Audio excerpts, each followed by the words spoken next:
Hi, everybody. Welcome. My name is Keely Spring. I'm a licensed marriage and family therapist in the state of California. And today I have a very special guest of Therese with me. And I will turn it over to Therese in just a second.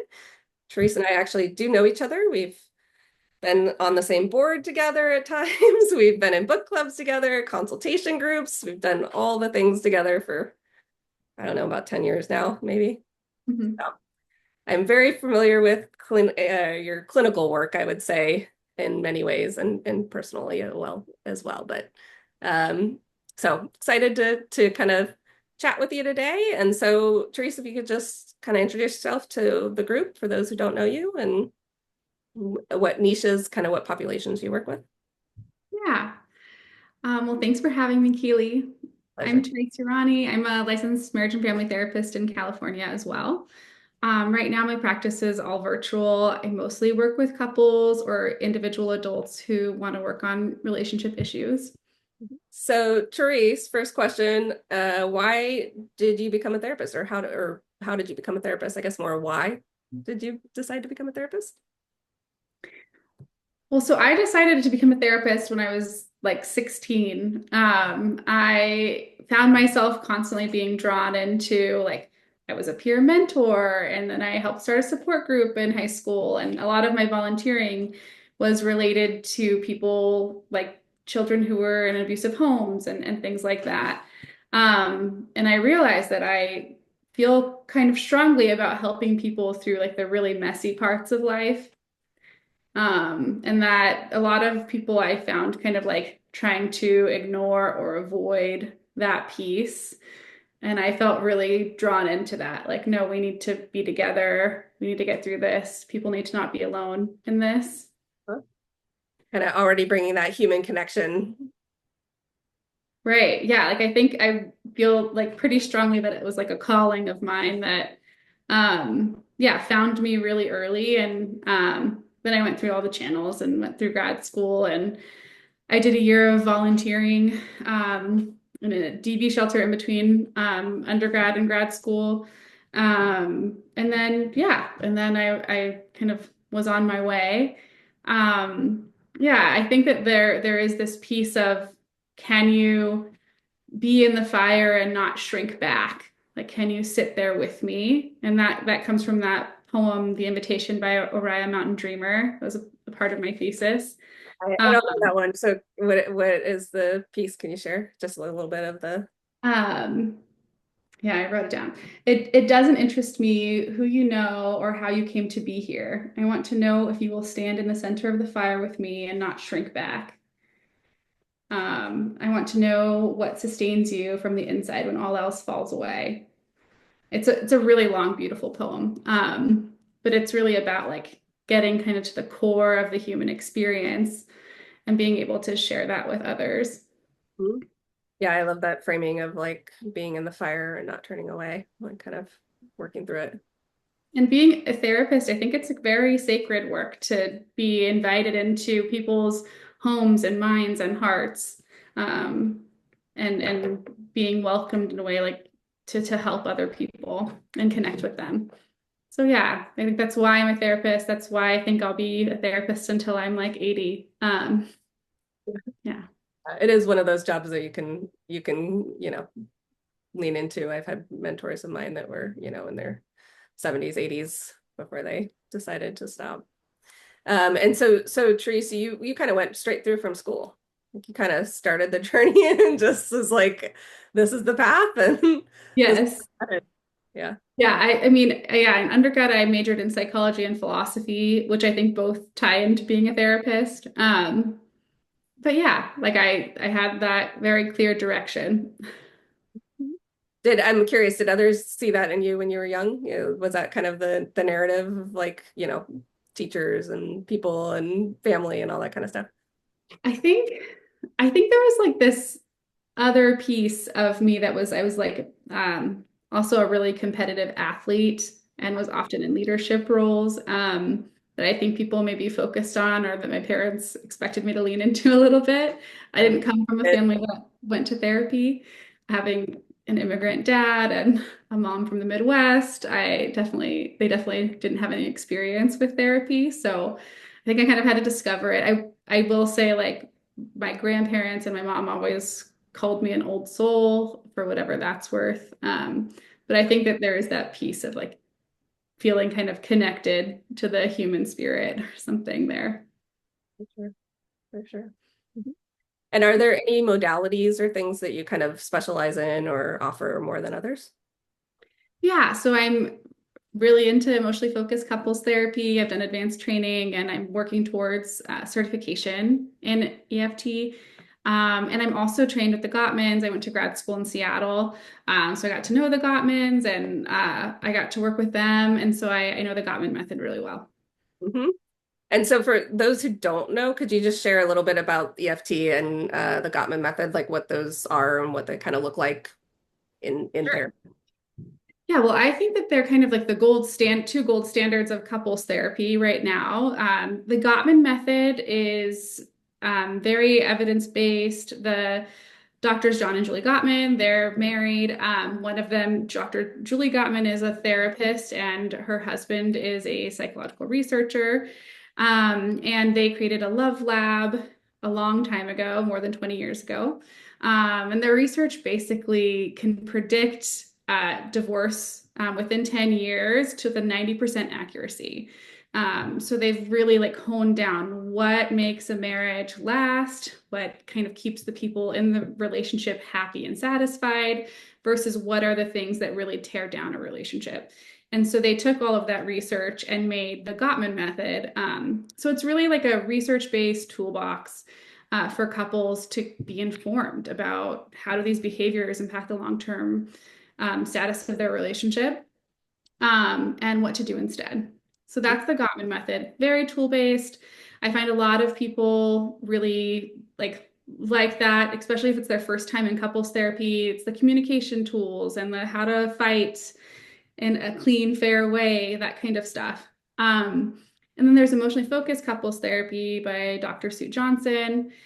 And I mean, it feels like amazing the research they did. They did like an fMRI scan of their couples to establish that they created a new level of safety in the attachment bond Wow, between I the didn't know that.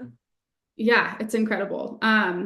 So this is all through talk therapy. Emotionally focused couples therapy is talk therapy, but I call it experiential. And it's really about deeply understanding your partner's experience and understanding that the negative cycle that happens, which is kind of any couple's conflict cycle, why that's happening, what's going on for your partner cognitively and emotionally. And then from there, you learn how to kind of interfere and stop that cycle from being destructive.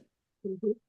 Yeah, those are both very what do I want to say, like evidence-based at this point, right? They've been through both Gottman and EFT have been through kind of many years of various forms of not only research, but I think, most people I know have been familiar with those forms, right? They're out there and well used in a lot of ways. Right, exactly. Like super well established. The books are really popular. Like even people who've never been to couples therapy have likely read one of their books if they're interested in psychology at all. Hmm. Yeah. Yeah. Yeah. And are there any types of couples that you work with more than others, like premarital versus new baby in the house, or are there, Yeah. or is it just kind of all any couple? It seems to be like I can kind of work with any couple. I mean, I have couples who've been married for like 36 years who are navigating being empty nesters as well. I also do premarital couples therapy, which I find to be really fun. And I think it's really great to have some sort of preventative option of therapy for couples. And then like everything in between. A lot of couples come to therapy when they have young children in the house, which makes a lot of sense. So I would say probably 70% of my couples have young children. Mhm. Um, and it just is a really hard time. It's a hard transition and you need a lot of skills and support to get through it. So yeah, a lot of couples show up at that time. Yeah. And I believe you said you work with individuals as well. Yeah. Yes. Uh, Yeah, so I work with individuals. I mean, I do everything from like dating coaching to like people who are really struggling with relationship issues from their family of origin, like with their parents or siblings, or with like, effectively connecting with their partner, romantically, or again, yeah, looking for a partner. mhm. Yeah. Yeah. Okay, well, so to that end, what would a typical session look like? I mean, obviously, it kind of depends on which modality you're working with, an individual, couple, but are you, organic or is it a more kind of structured or, kind of what do people expect when they're kind of sitting with you? Yeah. Well, so I mean, I guess the most structured form of therapy I do with individuals is CBT. But even then, I would say it's more organic. Like we start with a check-in always for couples or individuals. And then through that check-in, I kind of say, is there anything we need to put on the agenda for today?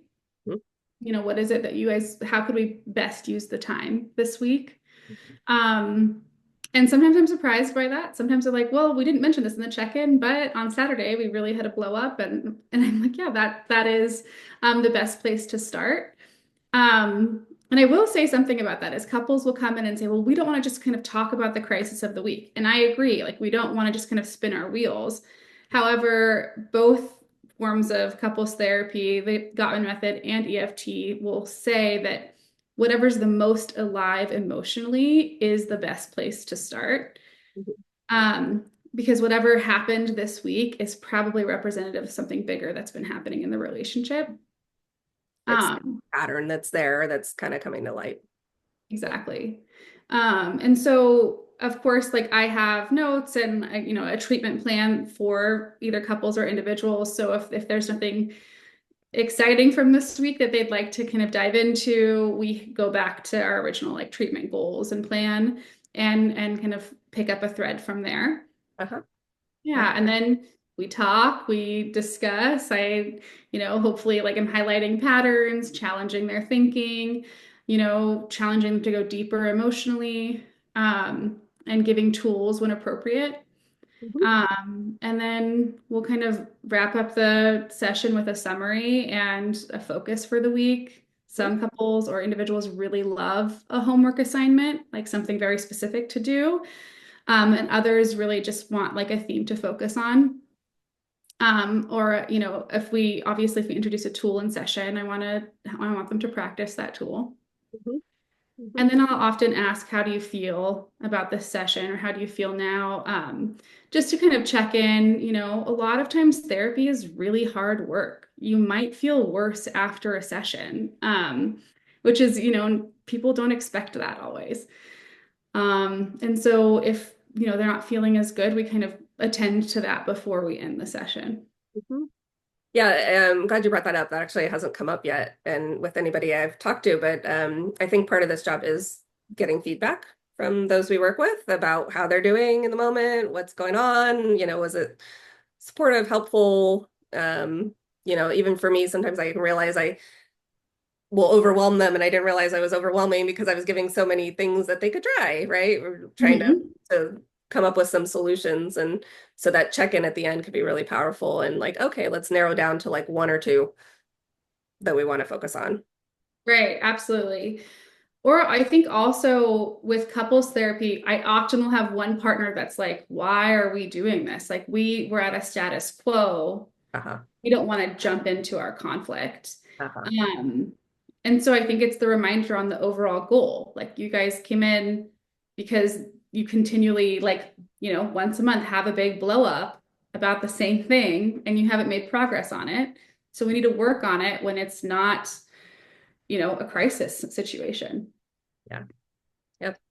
Yeah. 100%. Glad you brought that up. Okay.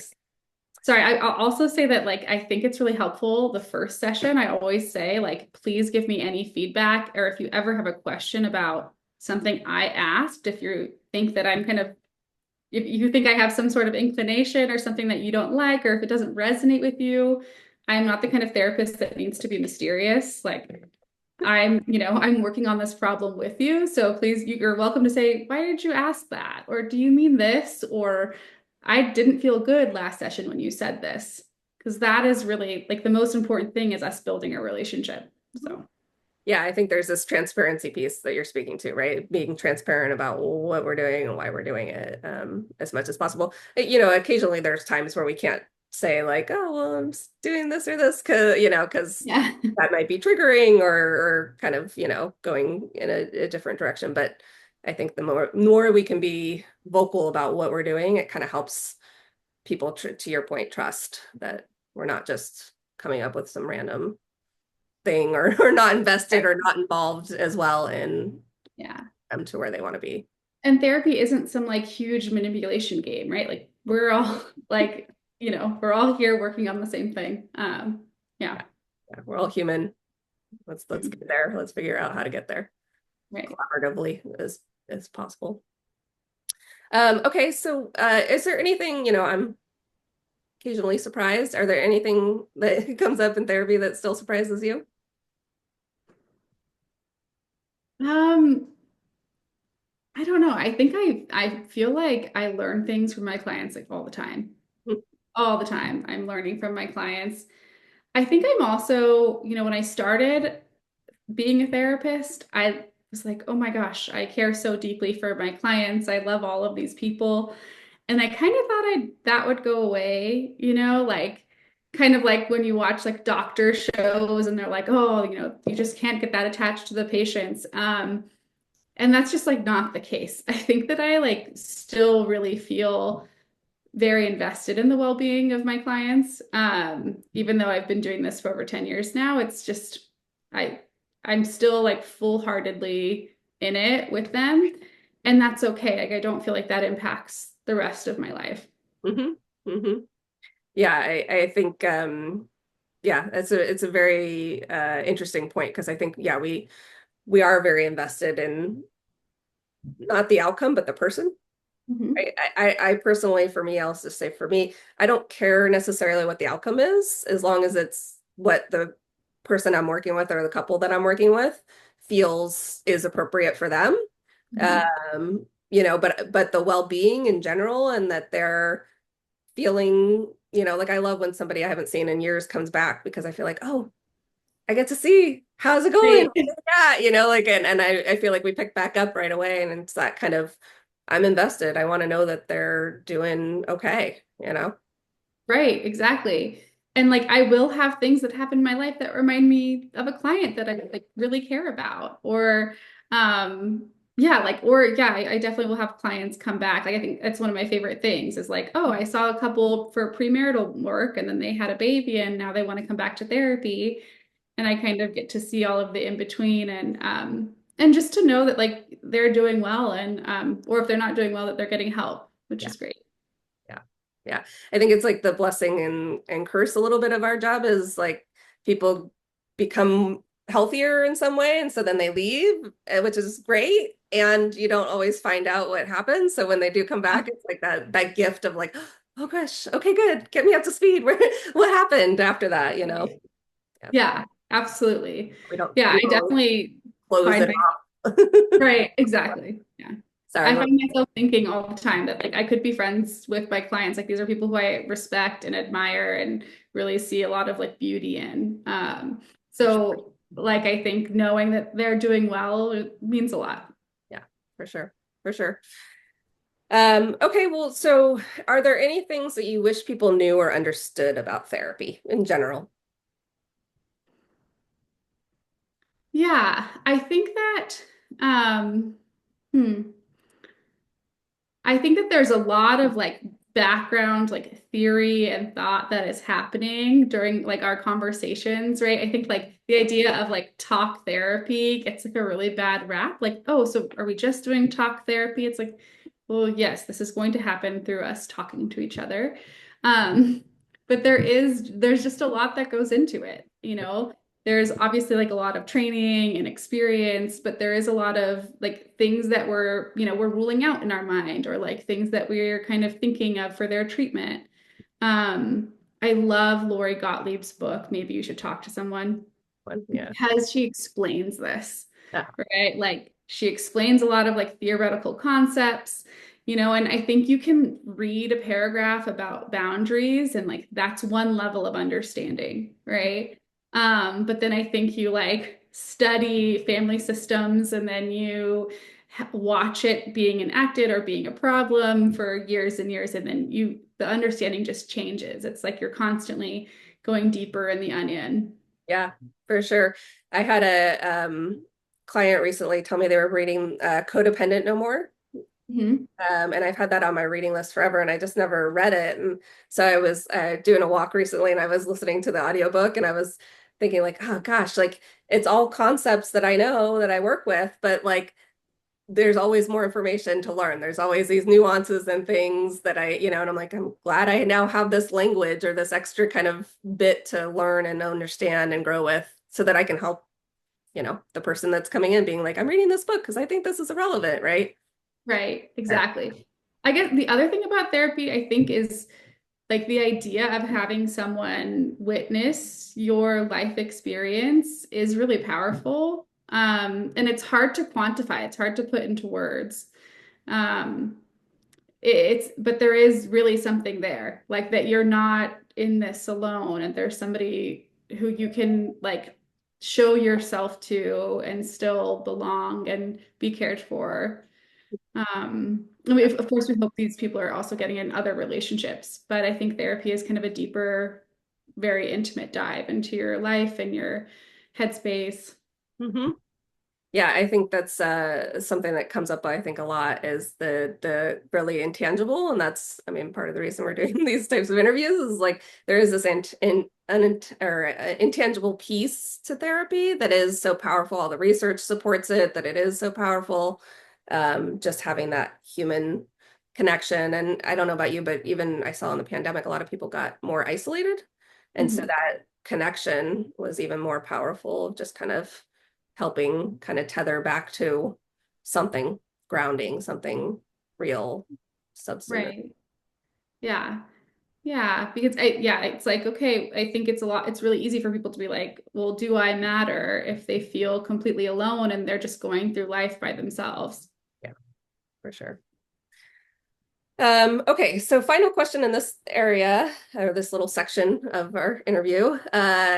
Is there any tool or kind of tools that you like to share with, I know it might depend on, couple versus individual, but are there tools that are kind of your go-to? Yes, I mean, there are a lot, right? Dependent on what's going on. But with couples, I think there's like two categories, right? You want to increase connection or decrease disconnection or conflict. Some of my favorite conflict tools are the ones I find most useful, like a redo. Like, sometimes you're working on something and you're learning how to emotionally regulate, or you're learning how to not trigger your partner. And I think that there's just so much goodwill and a lot of like compassion you guys like a couple can have for each other if you say the wrong thing and you're quickly able to say, can I have a redo of that interaction? I just think it really highlights that you guys are working towards something, and again that there's this goodwill, and it's really easy to do. It obviously takes some vulnerability and self-awareness, but I mean, I use that with my husband all the time. I'm like, oh, I messed up, like there's a humility piece there. Like I messed that up. I want to fix that because you're important to me. Um, I also really love a timeout, and the Gottmans have a lot of good research about taking a timeout and how to do it in a way that is actually helpful for the relationship where people aren't feeling abandoned and anxious. Um, and I think that people learning emotional regulation, especially in their most triggered moments, which often come up in our romantic relationships, are like that is a very key piece. Like your relationship is probably not going to be healthy until you figure that out. Um, so that's a pretty essential tool, and figuring out how each couple will do it is unique, right? Like I've had couples where they cannot speak, but they actually have a timeout card that they hold up and they have the rules of the timeout written on it and they pass it to the other person, and that works for them because it feels like a container, right? Like they are contained within these rules of what they've agreed on. And other people who are just like, I want space. I still love you. I'll be back in 20 minutes. Hmm. Hmm. Um, but to kind of own it as the person who needs space, or, you Hmm. know, sometimes you're also the person who doesn't need space, but you call it because you see it's a need. So yeah, I think that the timeout is like an essential couples therapy tool. I love it. I love it. Yeah, because I think with couples work, at least I've noticed with couples I work with, stonewalling, which is a concept that Gottman talks about a lot, is kind of interwoven in this tool that you're talking about of not abandoning the person, not stonewalling them, leaving the conversation and not following up. What you're talking about is more of that coming back to it. We're gonna have some rules around it. How do we re I don't know, engage with it or come back to it in a timely manner that feels okay for both. Right, absolutely. Like I think that like part of the magic of it is like how do you signal to your partner that you still love them even though you need space from them? And I think that's unique to each couple, and it's something that we kind of address as we go through that. Um, and then I think with individuals, I'm really interested in empowering individuals to find like what is their inner wisdom. Like, some people might call that your gut. Some people, like might call that your wise mind in DBT, right? Like it's this, like how do we get to a place where you trust yourself, and you know yourself so that you can assert your needs and set your boundaries and do all of that, things to keep you safe and healthy. So I use some narrative tools around that, like some journaling prompts that can be helpful, and some practices that they can do, so that they strengthen that inner voice. Love it. I think that's really powerful work for sure. For sure. All right. Well, thank you for sharing that. And now we're going to pivot to a little bit more kind of fun, get to know Therese in a little way here. So are you ready, Therese, to I'm be, ready. in this situation? Okay. What is making you happy these days? Oh, I have an amazing baby who That was an easy one. is is amazing. She's just such a source of joy and amazement, and yeah, like watching her discover the world is incredible. So yeah, spending time with her, even on her grumpiest day, is amazing and is really, really joyful and makes me very happy. Okay, what's your favorite app? Oh, I love the New York Times Games app, New York Yeah, Times Games. yeah. Yeah, I'm like a big crossword gal. I love Oh, Scrabble. okay. But my husband and I play Connections every night. I don't know connections. What's It's like they have a grid, I think it's 16 words, and you have to figure out like there's four groups of four, and you don't know what the groups are, and you have to figure out what words go with what. And often they're like very creative, like outside the box connections. And so my husband and I have a lot of fun with that. awesome? I have to look that one up. It's just called Connections, I think it's a New York Times specific thing, New York Times specific. Okay. but it's free. Okay. I like that. Yeah. Okay, beach or mountains? Mountains. Okay. Yeah, I really like hiking. I really like an alpine lake for swimming. Hmm. Northern California has a lot of those. So I feel like an alpine lake is like you get a little beach, you also get the mountains, like the air and the trees and the views. Uh-huh. Yeah. Yeah, there's some beautiful ones to your point. There's some gorgeous ones up north if you just kind of drive. Yeah. Right. Yeah. Any favorites that you would that aren't sharing too much with people because of Um, them? yeah, up near Nevada City, there's like a ton of like really beautiful alpine lakes that are like turquoise water that I really love. Hmm. Yeah. I've been up in that area necessarily, but maybe this summer we'll take a couple Yeah. check out some alpine lakes up there. Okay, what's one thing that movies never get right About the world. about anything? Could be anything. Um, so I don't watch a lot of TV or movies. Like I grew up without watching TV at all. Oh wow. Um, So let me see. My husband, every time a movie comes up, he's like, "You've never seen that?" And I'm like, "I've never seen that." What do they not get right? I mean, they do therapists dirty. They do not represent therapists well ever, right? Like therapists are always like really like sneaky, conniving, or like a mess, like maybe with a secret drinking problem. Like therapists are never represented well in movies. Um, Yeah, they're a mess. They have dual relationships. Yeah, they're often just boundaries all over the place. or they have a mental disorder themselves that is not being treated and they're in denial and yeah, like Yeah. everything is wrong. Yeah.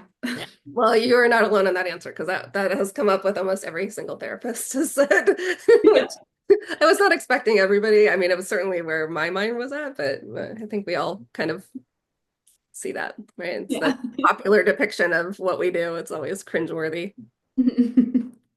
Okay, what's the best way to relax? I really like any kind of like being in nature. Like if I am not busy at sunset, I love to go down to Ocean Beach and watch the sunset.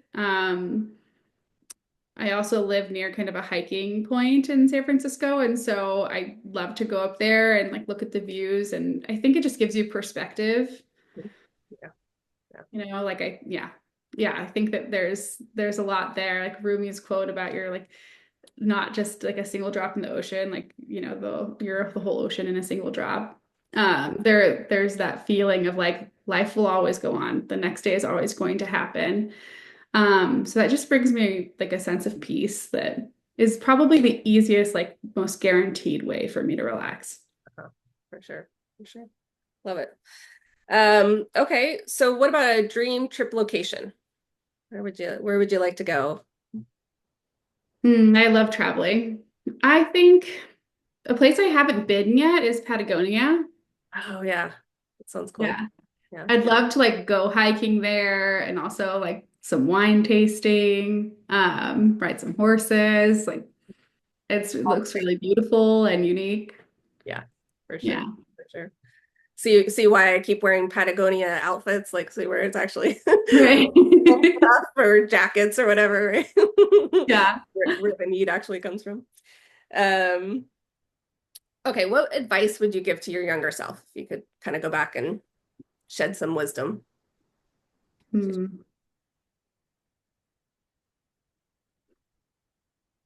I think, I don't know. When I look at my life, I'm really happy that I spent time traveling and figuring out who I am and like exploring my version of the world. So I think that there was also a piece of me that was like, well, should I be doing something differently?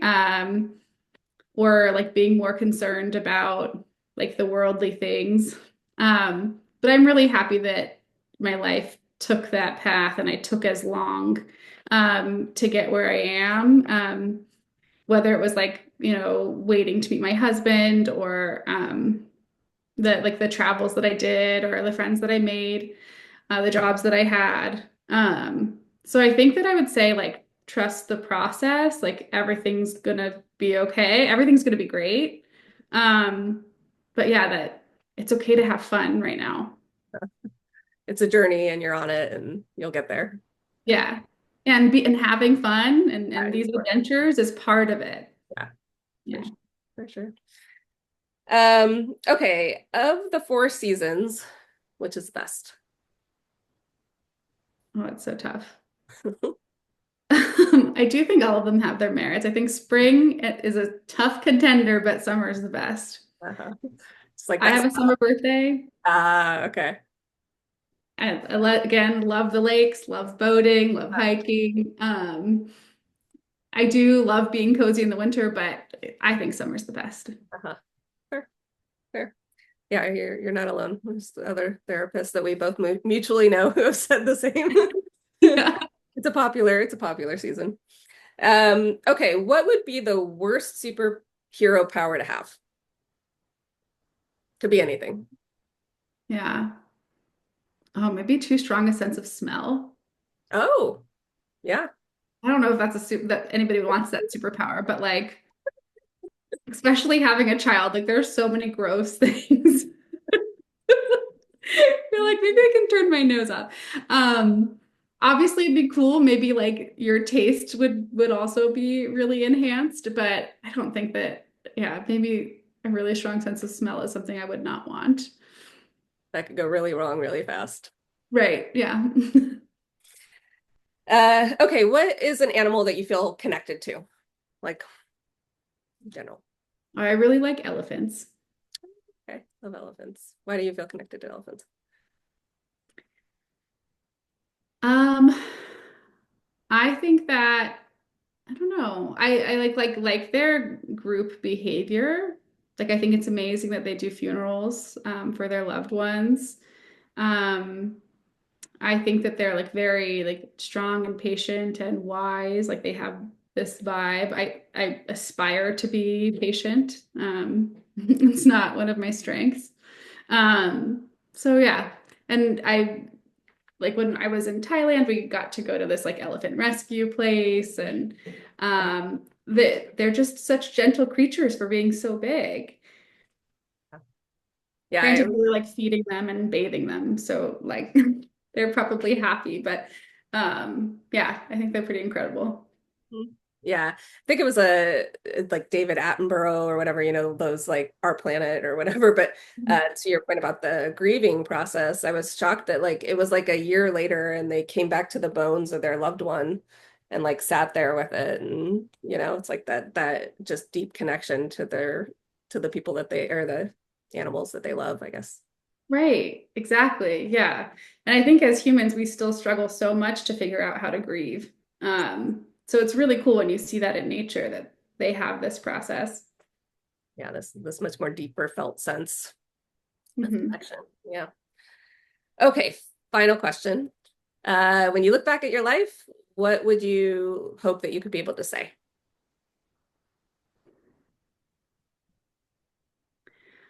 Um,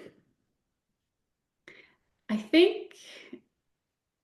think I hope that I could say that like I put my whole heart into it. Like I didn't hold back,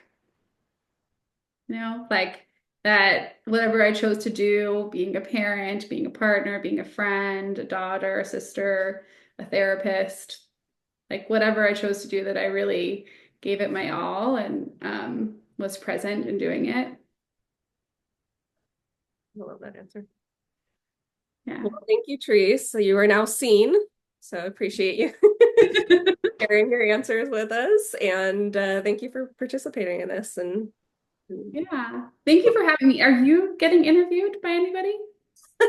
yes, this has come up once. No, I'm just interviewing people. Okay. We'll see. Well, Keely, I challenge you. No. When you're ready, it'd be fun to hear your answers too. I appreciate it. Yeah, thank you. Um, all right. Well, with that said, thank you again. And for anybody watching, I will have Teresa's information in the notes of this so you can find her and reach out. All right. Thank All you. right, thanks.